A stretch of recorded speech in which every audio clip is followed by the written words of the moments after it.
Um coração que zela pelo lar, atende ao bom andamento da sua casa. Provérbios 31, verso 27.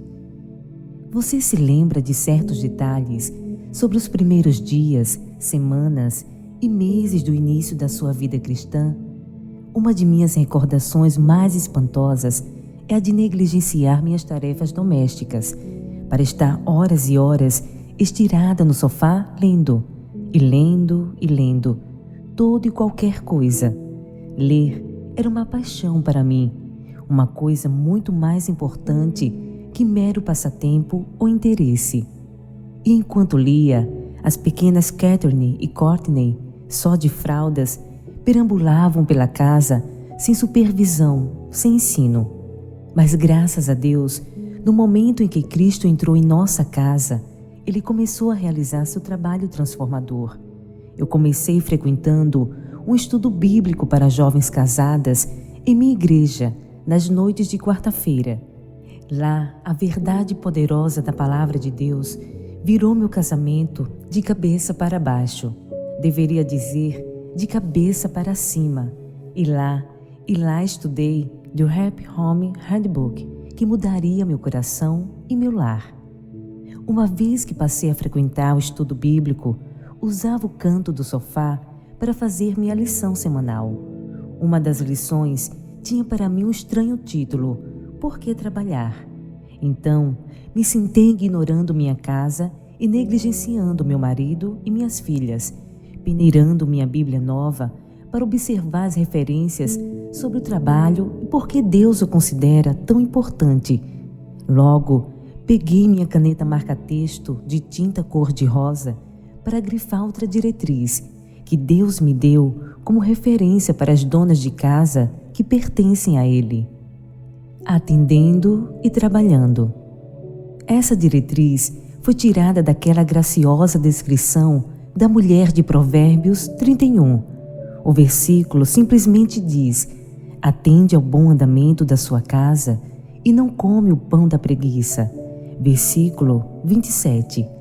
Lendo estas 14 palavras, de repente, eu soube que meus dias de sofá estavam contados, mas cumpri ali uma última tarefa.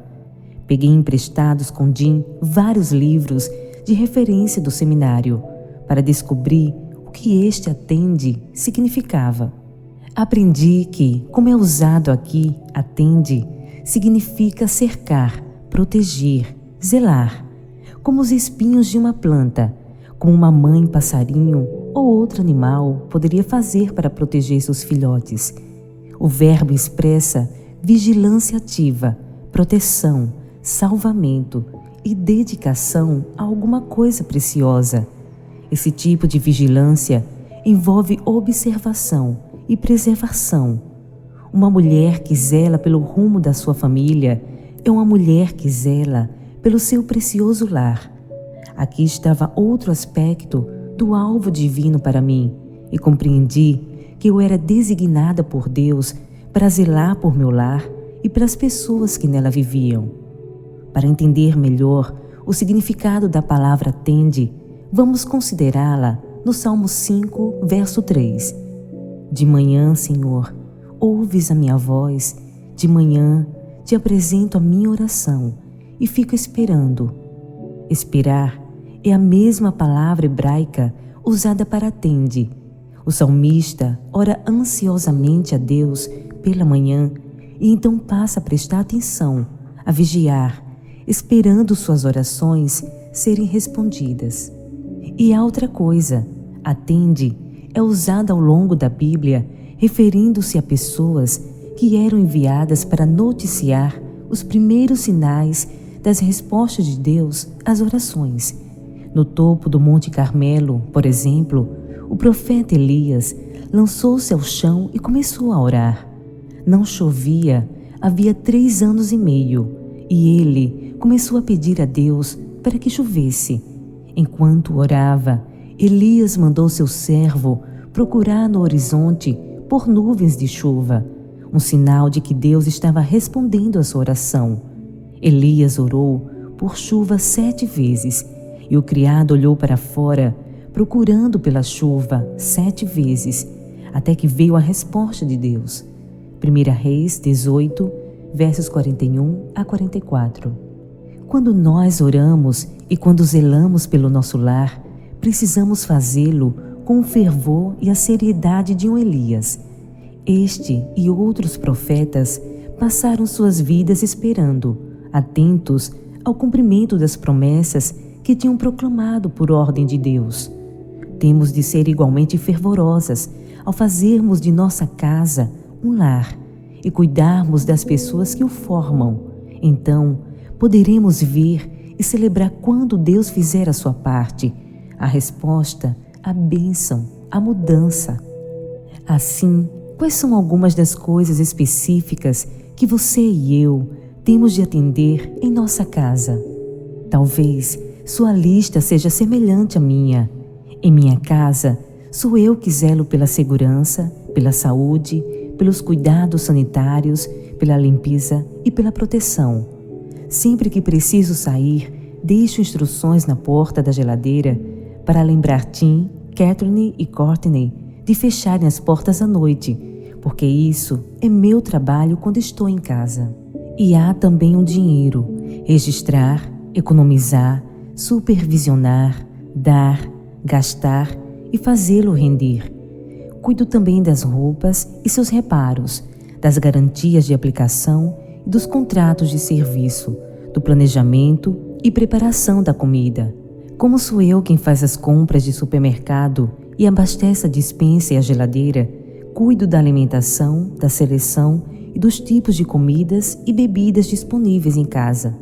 Examino também o calendário, atenta a eventos que possam chegar, buscando antecipar necessidades futuras. E o tempo todo estou atenta às atitudes e às necessidades de cada membro da família.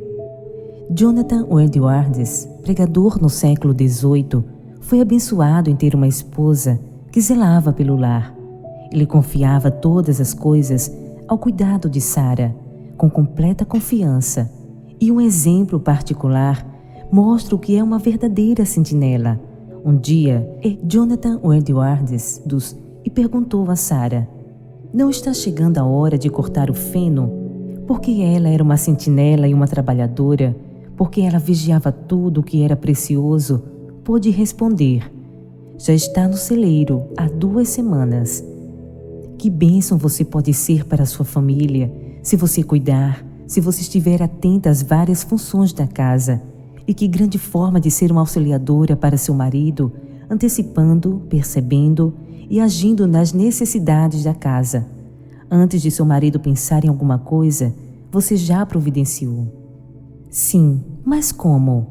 Como podemos nos colocar diante de Deus para que Ele desenvolva em nós um coração que efetivamente zele pelo nosso precioso lar? Aqui estão alguns passos que você pode dar enquanto Deus cultiva esse tipo de coração em você. Passo 1. Entenda que o papel de ajudadora e de guardadora é plano de Deus para você.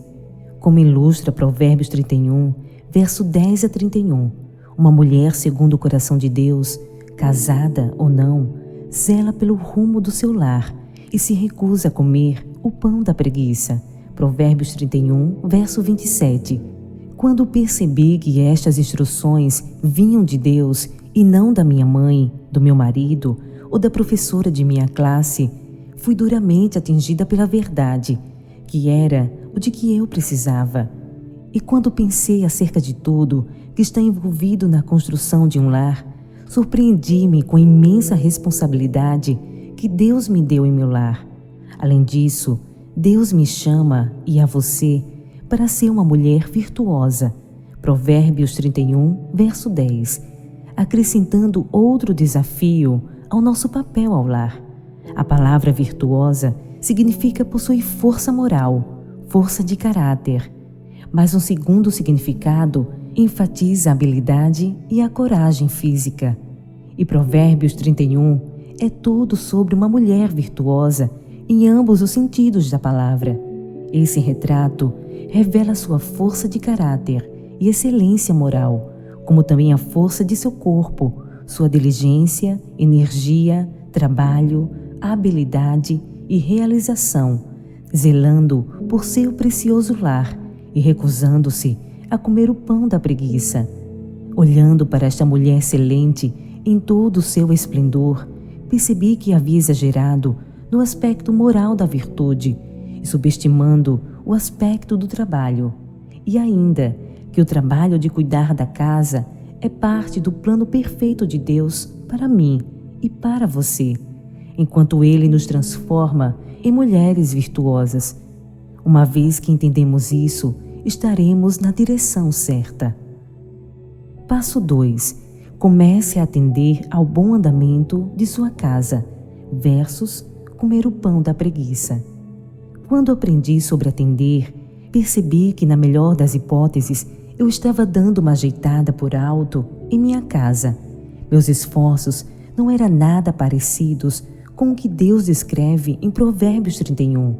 Assim, tomei algumas reais e difíceis decisões sobre atender, o positivo, e sobre não comer o pão da preguiça, o negativo. Um pouco à frente, compartilharei alguns princípios úteis sobre a administração do tempo. Por ora, falarei sobre o princípio que governa todas as minhas manhãs, toda a minha vida. Em todo o trabalho, aproveito. Provérbios 14, 23. Esta porção de sabedoria ajudou-me a tornar-me mais cuidadosa e menos preguiçosa. Aqui está como coloquei isso em prática. Ao longo do dia, digo a mim mesma: Liz, aproveito em todo o trabalho. É importante executar bem o trabalho, organizar listas, tarefa 1, tarefa 2 e tarefa 3. E se você se mantiver agindo, tudo vai acabar sendo feito. Então, eu me mantenho em atividade todo dia. Faço listas e preparo uma agenda geral que pode incluir até mesmo uma pausa ou um cochilo, desde que não seja durante a minha hora silenciosa, pois a nossa busca de Deus precisa vir em primeiro lugar. Eu estou ocupada com alguma coisa durante o dia todo. Mesmo quando Catherine e Courtney eram pequenas, procurei incutir nelas este princípio. Assim, não teriam as mesmas dificuldades que eu tive. Por exemplo, elas não assistiam à televisão, a menos que estivessem fazendo também alguma coisa. Se elas estivessem assistindo à televisão, poderiam também estar organizando seus cadernos escolares, encapando livros, limpando gavetas, assando biscoitos de chocolate, pintando as unhas. Assim, diante da televisão, suas atividades começaram a se desenvolver, porque a aproveito em todo o trabalho. Enquanto elas estavam ocupadas em frente à televisão, eu também estava. Checava minhas receitas, planejava cardápios para a semana seguinte, lia artigos e recortava cupons no jornal. Recortava artigos de revistas e, às vezes, pintava minhas unhas também. Um dos resultados desta prática de se manter trabalhando é que nenhuma de nós tem muito prazer na televisão.